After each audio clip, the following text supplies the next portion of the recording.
விஜய் தேவர்கொண்டா வரவிடாமல் இருக்கிறது எவ்வளவோ பிளான் பண்ணாங்க. அந்த கீதம் கோவிந்தமும் இந்த அர்ஜுன் ரெட்டியும் அவங்களுடைய ரேஞ்சை வேறு மாதிரி கொண்டு போயிடுச்சு.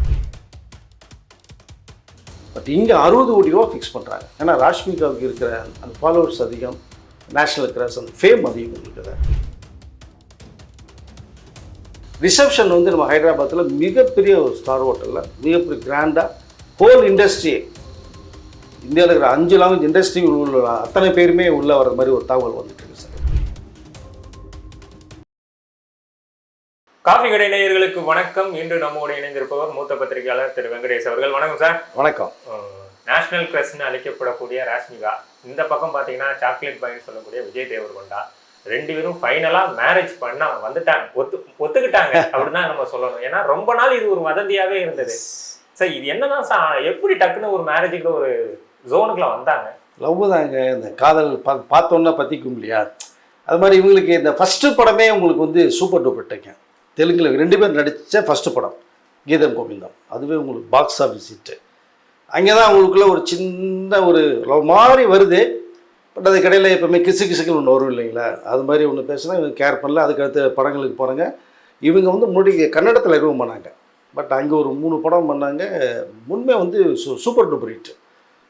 அதற்கு பிறகு தெலுங்குக்கு வர்றாங்க. பட் இதுக்கு முன்னாடி பார்த்தீங்கன்னா நீங்கள் தேவரகொண்டா, விஜய் தேவரகொண்டா, ராஷ்மிகா, ஸோ மேரேஜுக்குள்ளே நீங்கள் போகிறீங்களா, எப்பவுமே எல்லாருக்கும் ஒரு ஃபஸ்ட் லவ்னு ஒன்று இருக்கும். அது இல்லைன்னு சொன்னாங்கன்னா எல்லோரும் பொய் சொல்கிறாங்கன்னு அர்த்தம். எல்லாருக்குமே இருக்கும். ராஷ்மிகாவுக்கும் ஃபஸ்ட் லவ் ஒன்று இருந்தது. ரக்ஷித் ஷெட்டின்னு சொல்லி ஒரு கூட ஒரு லவ் வந்தது. பட் அங்கே என்கேஜ்மெண்ட் வரைக்குமே போனாங்க. போய் ஆனால் என்னென்னா அதான் அப்போ தான் வர்ற ஒரு பீரியட். அவங்க அப்படியே பீக்கில் வராங்க. பண்ண 2-3 படமே சூப்பர் ஹிட்டு. ஃப்ரெண்ட்ஸ் எல்லாம் கேட்குறாங்க, இப்போ தான் ஒரு பீக்கில் வர்ற, திடீர்னு கல்யாணம் பண்ணிட்டு போகிறோன்னா ஹீரோயின் கல்யாணம் ஆனாலே டோட்டலாக வாஷ் அவுட் பண்ணுவாங்க, மார்க்கெட்டே போய்டும். நீ வீட்டில் வந்து கிச்சனுக்குள்ளே சாம்பார் சாதம் பிரியாணி தான் பண்ணுற மாதிரி கிண்டல் பண்ணும்போது அவங்க யோசிக்கிறாங்க. இப்போ இல்லை, நம்மளுடைய எய்மே வந்து ஒரு பெரிய லெவலில் வரணும்னு சொல்லி ஆக்டர்ஸாக லவ்க்குள்ளே போய் மாட்டுறாங்க. பட் அவங்க அம்மா உடனே கொஞ்சம் டேக்கப் எடுத்து கேள்வி எடுத்துட்டாங்க. ராஷ்மியோட அம்மா அவர் சொன்னாங்க, ஒரு ஆர்வக்குளரில் நடந்த ஒரு விஷயம் இது யாரும் பெருசாக எடுத்துக்க வேண்டாம் சொல்லி அது என்கேஜ்மெண்ட்டோடு முடிஞ்சு போச்சு அந்த மீது. அதற்கு பிறகு தான் இவர்கள் வந்து தெலுங்கு திரையுலகத்துக்கெலாம் வர்றாங்க. அந்த கீதம் கோவிந்தம் படம் தான் இவங்களுடைய காம்பினேஷனில் விஜய் தேவர்கொண்டா வந்து ஃபஸ்ட்டு படம் சூப்பர் டூப்பர் ஹிட் ஆகுது. அதற்கு முன்னாடி பார்த்து 2017 தான் கீதம் கோவிந்தம் வருது. அதுக்கு முன்னாடி 2011 விஜய் வந்து ஆக்டிங்கில் வந்துட்டார். 2-3 படங்கள் ஒரு மாதிரி காமெடி இதோட பண்ணுறாரு. அப்புறம் நானியோட ஒரு ஃப்ரெண்டு கேரக்டர்லாம் போகிறாரு. ரொம்ப கஷ்டப்பட்டு ஃபீல்டுக்கு வந்தவர் தான். 2017 தான் கீதம் கோவிந்தம் வந்தோன்னா ஒரு பாக்ஸ் ஆஃபீஸ் ஹிட்டு. 2 பேருடைய காம்பினேஷன் ஒர்க் அவுட் ஆகுது. அதில் படம் பார்த்தீங்கன்னா லவ்பல் பேசணும், ரொம்ப ரொம்ப க்யூட்டாக அழகான லவ் சப்ஜெக்ட் வருது உங்களுக்கு. அப்புறம் இடையில இவங்க இந்த கன்னடா படம் தெலுங்குன்னு பண்ணுறாங்க. விஜய் தேவர்கொண்டா 2 படங்கள் பண்ணுறாரு. அப்புறம் 2018 இதுலேயோ வந்து தான் காம்ரேட்னு ஒரு படம் ஒன்று பண்ணுறாங்க. அங்கே தான் உங்களுடைய லவ் கொஞ்சம் ஸ்ட்ராங் பேஸ்மெண்ட் போடுறாங்க. அப்போ யூஸ்வலாக இந்த கிசுக்கில் வர ஆரம்பிச்சிடும் இல்லைங்களா, அது மாதிரி நிறைய பேர் வந்து தெலுங்கு இண்டஸ்ட்ரியில் ராஷ்மிகா விஜய் தேவர்கொண்டாவும் மேரேஜ் பண்ணி போகிறாங்க, டேட்டிங்கில் இருக்காங்க, கல்யாணம் பண்ண போகிறாங்க, அப்படிலாம் போட்டாங்க. ஏன்னா எப்போவுமே இந்த வாரிசு நடிகளுடைய டென்ஷன் ஒன்று எல்லா இண்டஸ்ட்ரியிலுமே இருக்குது. தெலுங்கில் கொஞ்சம் அதிகமாகவே இருக்கும். விஜய் தேவர்கொண்டா வரவிடாமல் இருக்கிறது எவ்வளவோ பிளான் பண்ணாங்க. அந்த கீதம் கோவிந்தமும் இந்த அர்ஜுன் ரெட்டியும் அவங்களுடைய ரேஞ்சை வேறு மாதிரி கொண்டு போயிடுச்சு. இதெல்லாம் உடச்சிட்டு வந்து இன்றைக்கி நிற்கிறார். இன்றைக்கும் வந்து பார்த்தா நீங்கள் சாக்லேட் பாய்னு சொன்னீங்க, ஒரு ஆக்ஷன் ஹீரோவாக தான் இன்றைக்கி வந்து நிற்கிறார் அவர். ஸோ அவங்களுடைய லவ் கன்ஃபர்மேஷன் ஆகுது. மேரேஜ் வரைக்கும் போகலான்னு போகிறாங்க. இதுக்கெல்லாம் பார்த்தா திடீர்னு தமிழுக்கு வர்றாங்க. ராஷ்மிகா சுல்தான் சொல்லி கார்த்திக்கோட தான் ஃபஸ்ட்டு நம்ம தமிழ் என்ட்ரி ஆகிறாங்க. அது வசூல் ரீதியாக கொஞ்சம் படம் கலெக்ஷன் ஆச்சு. படம் பெரிய லெவலில் அவங்களுக்கு ஒரு பேர் வாங்கி தரலை ராஷ்மிகாவுக்கு. அப்படியே ரிட்டர்ன் உடனே இங்கே தெலுங்கு போகிறாங்க. அதுக்கெல்லாம் ஹிந்தியில் ஒரு வாய்ப்பு வருது. அங்கே ஒரு படம் பண்ணுறாங்க. அது கொஞ்சம் கமர்ஷியலான ஹிட் ஆகுது அந்த படம். அப்புறம் திரும்பி தமிழுக்கு கூப்பிட்றாங்க. நல்ல ஒரு ஃபேஸ் ஆச்சு அவங்க ராஷ்மிகா, ஏன் மிஸ் பண்ணுன்னு சொல்லி. ஸோ வாரிசுன்னு ஒரு படம் விஜய் கூட வராங்க. அது தெலுங்கு டைரக்டர் பண்ணது தான். ராஷ்மிகா கூப்பிட்டு வராங்க. அந்த படம் வந்து இங்கே ஒரு பாக்ஸ் ஆஃபீஸ் கலெக்ஷன் தான் ராஷ்மிகான்னு சொல்லி இங்கே ஒரு ஆடியன்ஸை க்ரியேட் பண்ணுறாங்க. பட் இதற்கெல்லாம் திரும்பி பார்த்தீங்கன்னா புஷ்பா, ஸோ அது ஒரு பாக்ஸ் ஆஃபீஸ் ஹிட் ஆச்சு. புஷ்பா 2 வந்து வேறு லெவலுக்கு கொண்டு நிப்பாட்டுச்சு. ஹிந்தியில் போகிறாங்க, சல்மானோட பண்ணுறாங்க. அனிமல்னு ஒரு படம் தான் உங்களுக்கு மிகப்பெரிய ஒரு பிரேக் உண்டு. ஸோ அமிதாப் படம்லாம் நடிச்சு எல்லாரோடையும் கிட்டத்தட்ட ஒரு 4-5 படம் பண்ணிட்டாங்க. அனிமல் தான் பெரிய ஒரு பிரேக். அந்த படம் தான் அவங்களை வந்து வேறு லெவலுக்கு கொண்டே விட்டுச்சு. இப்படியும் நடிக்க முடியுமா ஒரு ஹீரோயினான்னு சொல்லி அப்படி ஒரு கேரக்டரில் பண்ணியிருப்பாங்க. பட் கூகுளில் பார்த்தீங்கன்னா இந்த தேடுதலில் வந்து ராஷ்மிகாவை தான் கிட்டத்தட்ட ஃபாலோவர்ஸ் வந்து அதிகமாக தேடினதாக இருந்தது. அப்போ தான் உங்களுக்கு நேஷ்னல் க்ரஷ் அப்படின்னு சொல்லி அந்த ஒரு படத்தை வந்து கூகுள் தான் வந்து கொடுத்தாங்க. ஸோ அப்படிப்பட்ட ஒரு ஏஞ்சல், நேஷ்னல் க்ரஷ், எல்லாருடைய ஒரு கனவு கண்ணி. ஸோ வரக்கூடிய 26க்கு பிறகு இந்த கனவு கண்ணிகளுடைய கோட்டைப்புறம் உடைக்க போகிறாங்க, மேரேஜ் ஆக போகுது. இது வந்து பெரிய பிரம்மாண்டமாக வந்து ராஜஸ்தானில் ஒரு இடத்துல வந்து மேரேஜ் ஆக போகுது. அது மிகுந்த எதிர்பார்ப்போட இந்த ப்ரீ வெட்டிங் டேலாம் வந்து ஒரு 3 நாளாக அடித்து தூள் பண்ணிகிட்ருக்காங்க. ஒரு அழகு வந்துருச்சு அவங்க ராஷ்மிகாவுக்கு. பட் இதை நெட்ஃப்ளிக்ஸ் கூட பார்த்தோம்னா இந்த வெட்டிங் இதை வந்து அவங்களுடைய ப்ரோக்ராமில் ஒன்று போடலாம், ஸோ வெட்டிங் இதை ஷூட் பண்ணி அப்படிங்கிற அளவுக்குலாம் பேசப்பட்டது. கிட்டத்தட்ட பார்த்திங்கன்னா ஹையஸ்ட் எந்த நம்மளுடைய இந்திய திரையுலக வரலாற்றிலே வந்து இந்தளவுக்கு ஒரு அமௌண்ட் கொடுத்து அவங்களோட வெட்டிங் இதை வந்து ஷூட் பண்ணி பண்ணுறது மாதிரியான ஒரு விஷயம் பேசப்பட்டுச்சு. 60 கோடி ரூபா பேசினாங்க. பட் இதற்கு முன்பாக பார்த்திங்கன்னா நிறைய ஹிந்தி ஆக்டர்ஸில் நிறைய இந்த மாதிரி வெட்டிங் பண்ணி நிறைய நெட்ஃப்ளிக்ஸில் அதெல்லாம் போட்டிருக்காங்க. பெரிய அளவில் பெரிய பேமெண்ட் இல்லை. பட் ஃபஸ்ட் டைம் பார்க்க போனோம்னா நம்ம நயன்தாராக தான் ஃபிக்ஸ் பண்ணாங்க. 25 crores வந்து நெட்ஃப்ளிக்ஸில் விட்டாங்க. அது இன்னமும் போய்கிட்டு இருக்கு உங்களுக்கு. பட் இங்கே 60 கோடி ரூபா ஃபிக்ஸ் பண்ணுறாங்க. ஏன்னா ராஷ்மிகாவுக்கு இருக்கிற அந்த ஃபாலோவர்ஸ் அதிகம், நேஷ்னல் கிராஸ், அந்த ஃபேம் அதிகம் உங்களுக்கு. அதை பட் அப்படின்னு ஒரே ஒரு விஷயம் விஜய் தேவர்கொண்டா என்ன பண்ணுறாருன்னா, இது உங்களுடைய பர்சனல், இது வந்து என்ன சொல்லுவோம், கோல்டன் மெமரிஸ் இது. ஸோ இது வந்து எங்களுக்குள்ளேயே வச்சுக்க விரும்புகிறோம், நாங்கள் நெட்ஃப்ளிக்ஸ் கொடுக்க விரும்பலன்னு சொல்லி ஒரு தகவல் சொல்லிட்டாரு. அது எல்லாருக்குமே ஷாக்காக இருக்குது. ஐயோ 60 கோடி ரூபாயா, என்னையா வந்தால் எல்லா பேரும் பார்ப்பாங்கல்ல, உன் மேரேஜ் தானே, வர முடியாதுங்களா பார்ப்பாங்கல்ல அப்படின்னு சொல்லப்பட்டுருக்கு.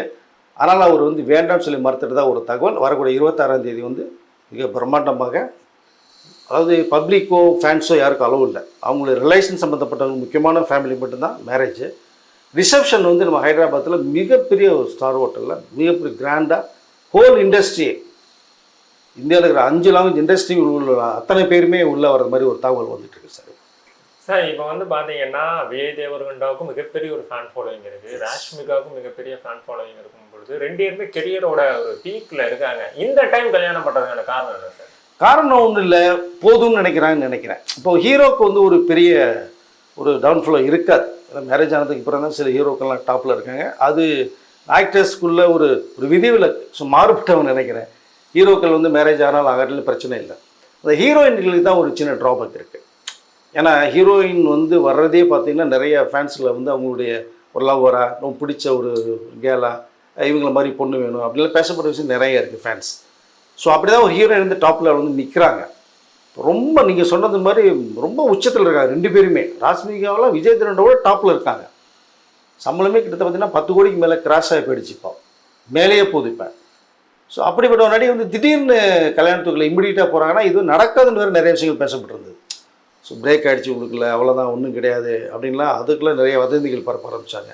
அதெல்லாம் காதில் வாங்கி விட்டுட்டாங்க, ஒன்றும் கேர் பண்ணவே இல்லை.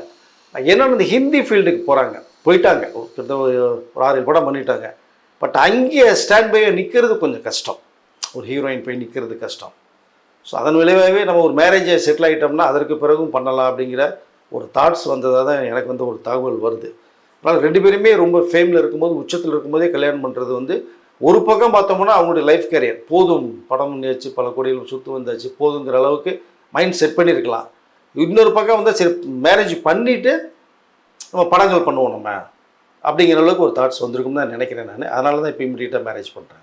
சார் இவங்களோட மேரேஜ் லைஃப் பற்றி இவங்க 2 பேரும் டேட் பண்ணுறாங்க, லவ் பண்ணுறாங்கன்னு எனக்கு தெரிஞ்ச 5-6 வருஷமாக இந்தி சோஷியல் மீடியாஸ்லேருந்து எல்லா இடத்துலையுமே பேசப்பட்டு இருக்கு. எந்த இடத்துலையும் ஆமாம் நாங்கள் லவ் பண்ணுறோம் அப்படிங்கிற ஒரு விஷயத்தை அவங்க டிக்ளேரும் பண்ணலை. டக்குன்னு வந்து வெட்டிங் இன்விடேஷன், அதுவும் பார்த்தீங்கன்னா ஃபேன்ஸ் இவங்க 2 பேரையும் எப்படி கூப்பிடுவாங்களோ, விரோஸ், அதாவது விஜய் தேவர்கொண்டா, ராஷ்மிகா, அந்த இதுலேயும் வெட்டிங் அடிக்கிறாங்கும் போது இதை முன்னாடியே அவங்க டிக்ளேர் பண்ணியிருந்துருக்கலாங்க சார். இல்லை, அது பிகினிங் யாரும் சொல்ல மாட்டாங்க. எனக்கு எந்த ஆக்டர்ஸ் வந்து நாங்கள் லவ் பண்ணுறோம், மேரேஜ் பண்ணிக்க போகிறோம், டேட்டிங் யாரும் சொல்லியிருக்காதீங்க. எனக்கு தெரிஞ்ச வரைக்கும் சொன்னதாக வந்து நான் கேள்விப்பட்டதே கிடையாது. அது உடனே வந்து அவங்க வெளியில் அந்த மெசேஜ் லீக் அவுட் பண்ண மாட்டாங்க. ஏன்னா படங்கள் கமிட் பண்ணுறது, நீ திடீர்னு கல்யாணம் பண்ணிட்டு ஓடி போயிட்டா என்ன பண்ணுறது? ஏன்னா நிறைய சம்பவங்கள் தமிழ் ஃபீல்ட்லேயும் இதுலேயும் வந்து, அதாவது தேவனி அவர்களே பார்த்திங்கன்னா அவ்வளோ டாப்பில் உச்சத்தில் இருக்காங்க. திடீர்னு சொல்லாங்களோ ஒரு நைட்டில் வந்து செவிலியர் குச்சி ஓடி போய் ராஜ்குமார் கல்யாணம் பண்ணாங்க. அதுக்கப்புறம் படமே வரலைங்க உங்களுக்கு, டோட்டலாக வாஷ் அவுட்டு, ரொம்ப கஷ்டப்பட்டாங்க. அதுக்கப்புறம் அவங்க எந்திரிச்சு வர முடியல. அதனால் இப்படி திடீர்னு நம்ம சொல்லி அவங்க அக்செப்ட் பண்ணி பண்ணாங்கன்னா கல்யாணம் பண்ணி ஓடி போயிட்டா என்ன பண்ணுறது, பிரச்சனை வந்தாங்க. செய்தி அப்படி தான். ஏன்னா லவ்வுங்கிறது பர்சனல் மேட்ரு. ஒருத்தர் வந்து ஒரு அஃபெக்ஷன் இல்லது. அதை போய் நான் ராஷ்மிகா லவ் பண்ணேன், விஜய் தேவரகொண்டா லவ் பண்ணேன்னு சொல்ல வேண்டிய அவசியம் இல்லைன்னு நான் நினைக்கிறேன். நான் லவ் வந்து ஸ்ட்ராங்காக இருந்தது, அதுதான் நம்ம பார்க்கணும். கிட்டத்தட்ட எனக்கு தெரிஞ்சே வந்து ஒரு 8 இயர்ஸ் அவங்களுடைய லவ். நீங்கள் சொன்னது 5 வருஷம் சொன்னீங்க, 8 இயர்ஸாகவே அவங்க லவ் பண்ணுறாங்க. அந்த லவ் அப்படியே டே பை டே வந்து என்ன சொல்கிறதுனா அப்படியே என்லார்ஜ் பண்ணி தான் போனாங்கன்னு தான் சொல்ல முடியும். அதனால் இது பர்சனலாக சொல்ல வேண்டிய அவசியம் இல்லை, சொல்லலை. மேரேஜ் பண்ணிக்க போகிறாங்க. இப்போ எல்லாருக்கும் வந்து இந்த மெசேஜை பாஸ் பண்ணிட்டாங்க. ஸோ ரிசப்ஷனுக்கு மேக்ஸிமம் இன்வைட் பண்ணுறாங்க எல்லாத்தையுமே. இன்னொரு விஷயம் என்னன்னா, ஒருத்தங்க நடிக்கிறாங்கன்னா அவங்க நல்லா நடிக்கணும். ஒருத்தவங்களோட கெமிஸ்ட்ரி நல்லா இருக்குங்கிறது அவங்க 2 பேருக்குள்ளயுமே ரியல் லவ் இருக்கோ அப்படிங்கிற மாதிரியான ஒரு சூழல் உருவாக்கி கொடுக்குது. கீதா கோவிந்தத்துல பாத்தீங்கன்னா விஜய் தேவர்கொண்டாக்கு ராஷ்மிகா தான் அப்படிங்கிற மாதிரியான ஒரு விஷயம் போயிட்டு இருந்தது. டக்குன்னு டியர் காம்ரேட்லி நடிக்கிறாங்க. தொடர்ச்சியா பாத்தீங்கன்னா ஈஸியா வந்து இவங்க 2 பேரும் பேரா ஆனா நல்லா இருக்கும்னு ரசிகர்களுக்கே தோண ஆரம்பிச்சிருக்குல்ல சார். அப்படிங்கும் போது ரசிகர்களோட நிர்பந்தத்தால இந்த லவ் உருவாயிருக்குமா இல்ல? இல்லை அப்படி கிடையாது. ரசிகர்கள் வந்து லைக் பண்ணாங்க. ஒரு நல்ல ஒரு கப்பல். நீங்கள் சொன்னது மாதிரி 2 பேர் வந்து அமைகிறது கஷ்டம். எப்போவுமே இந்த காம்பினேஷன் அமைஞ்சதுன்னு வச்சுங்களேன், அதை அவங்களே ரொம்ப லைக் பண்ணுவாங்க. மேரேஜ் பண்ணி லைஃப் செட்டில் பண்ணிக்க, நல்லா இருங்க, ஹாப்பியாக இருங்க அப்படிங்கிற மாதிரி சில தகவல்கள்லாம் வரும். ரசிகர்களுடைய ஆசையும் அதுவாக தான் பார்க்கப்பட்டது. விஜயதனோட ரசிகர்களும் சரி, ராஷ்மிகாவோட ஃபேன்ஸும் நீங்கள் லவ் பண்ணுறீங்களா, ஹாப்பியாக இருங்க, லைஃப் என்ஜாய் பண்ணுங்கள் அப்படிங்கிற மாதிரியான ஒரு விஷயம் தான் அவர்கள் சார்பாக பேசப்பட்டதான் இந்த தகவல் உண்டுது. இல்லை சில கப்புள்ஸ் தான் உங்களுக்கு வந்து 100% மேட்சிங்காக இருக்கும். பார்க்கும்போது ரொம்ப க்யூட்டாக அழகாக இருப்பாங்க பார்க்குறதுக்கு. அப்படி ஒரு கப்பலை தான் விஜய் தேவரகொண்டா ராஷ்மிகாவும் நான் பார்க்குறேன். நான் இன்னொரு விஷயம், இந்த 60 கோடி ரூபாய் நெட்ஃப்ளிக்ஸ் ஆஃபர் பண்ணியும் வேணான்னு சொல்லியிருக்காங்க. இருந்தால் இன்னைக்கு வந்து அவங்களோட கல்யாணத்தை 60 கோடி பிரம்மாண்டமாக நடத்தலாம். இந்த கல்யாணம் எந்த அளவுக்கு சார் பிரம்மாண்டமாக நடத்தப்பட போகிறாங்க? எங்கள் 60 கோடி வாங்கி தான் நடத்தணும் அவசியம் இல்லை அவங்களுக்கு. இதுவே பிரம்மாண்டமான ஒரு கல்யாணமாக தான் பண்ணுறாங்க. ஓகேங்களா? பட் அந்த பணம் வந்து பெரிய நம்ம ஒன்றும், அதாவது இன்னொரு பக்கம் 60 கோடிக்கு பெரிய அமௌண்ட்டு தான். அதை வாங்கிட்டு அவங்க பாட்டு அதை இன்னும் கொஞ்சம் லைஃப்பை வந்து ஜாலியாக என்ஜாய் பண்ணிட்டு போகலாம். அதை பட் அங்கே பணம் முக்கியம் இல்லைன்னு ஒரு விஷயத்தை விஜய் தேவரகொண்டா சொல்ல வர்றாரு. பட் ஓகே, அது அவருடைய பர்சனல் கருத்து தான். இது நெட்ஃப்ளிக்ஸில் விட்டாலும் நல்ல விஷயந்தான். ஃபேன்ஸ் எல்லாம் பார்க்க தான் போகிறாங்க, வேணுங்கிறப்ப பார்க்க போகிறாங்க, நல்ல விஷயந்தான். பட் ஏன் அவர் வேணான்னு சொன்னான்னு எனக்கு ஒன்றும் புரியல.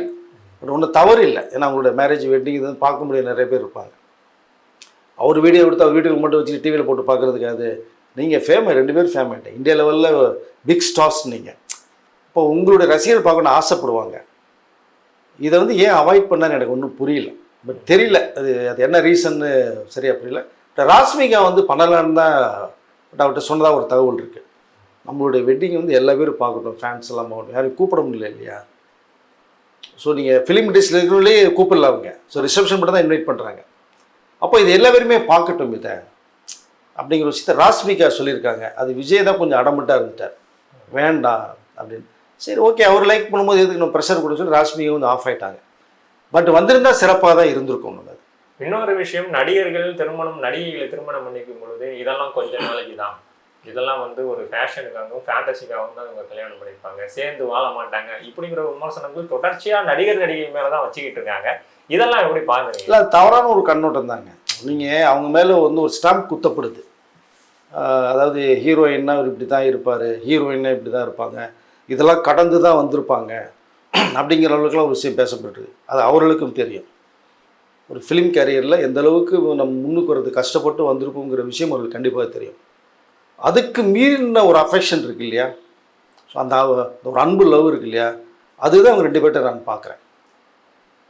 நீங்கள் எப்போவுமே இப்போ நீங்கள் சூர்யா ஜோதியா மேரேஜ் கூட எடுத்துங்க. ஜோதியை வந்து மேரேஜ் பண்ண அவ்வளோ பெரிய ரணங்களுமே நடந்துச்சு சிவகுமார் வீட்டில். சிவகுமார் அக்செப்ட் பண்ணவே இல்லை. சூர்யா சொன்ன ஒரே வார்த்தை, ஜோதியா கல்யாணத்துக்கு முன்னாடி எப்படி இருந்தாலும் பார்க்க நான் விரும்பலை, அது யாருக்கும் தேவையில்லை, என்ன கல்யாணம் பண்ணதுக்கு பிறகு எப்படி இருக்கான்னு தான் நான் பார்ப்பேன். இன்ன வரைக்கும் சிறப்பாக தான் இருக்காங்க, நல்ல லைஃப் நல்லா போயிட்டுருக்கு, 2 பசங்க.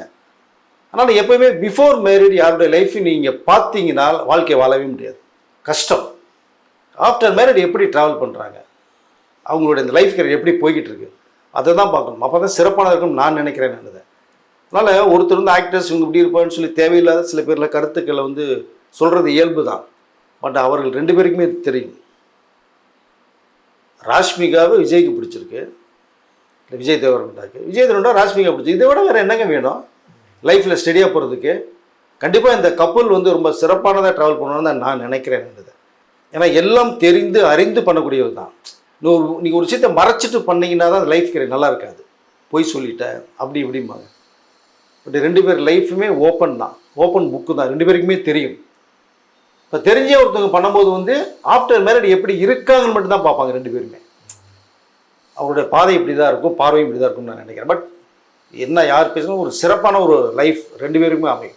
ஓகே சார், ஃபைனலாக ஒரு கேள்வி. இப்போ வந்து என்னென்னு பார்த்தீங்கன்னா, இப்போ நடிகைகள் கல்யாணம்னாலே 3 நாள் நடக்கும், 4 நாள் நடக்கும், 5 நாள் நடக்கும், பயங்கர பிரம்மாண்டமாக நடக்குங்கிற மாதிரிலாம் இருக்குது. எனக்குரிய இது மாதிரியான பிளான்ஸ்லாம் அவங்க பண்ணியிருக்காங்களா சார்? இல்லை, ப்ரீ மேரேஜ் வெட்டிங் டேன்றது செலிப்ரேட் பண்ணுவாங்க. ஒவ்வொருத்தருடைய இந்த என்ன சொல்கிறதுன்னா, அது சொல்ல வேணா, நீங்கள் கேஸ்டிங்கில் வந்து இவ்வளோ கிராண்டாக பண்ணணும், இவ்வளோ நல்லா பண்ணணும் அப்படின்னு சொல்லி லைக் பண்ணுவாங்க. ஏன்னா மேரேஜுங்கிறது ஒரு முறை தான். நீ நினச்ச நேரத்துக்கெல்லாம் வந்து இது பண்ண முடியாது.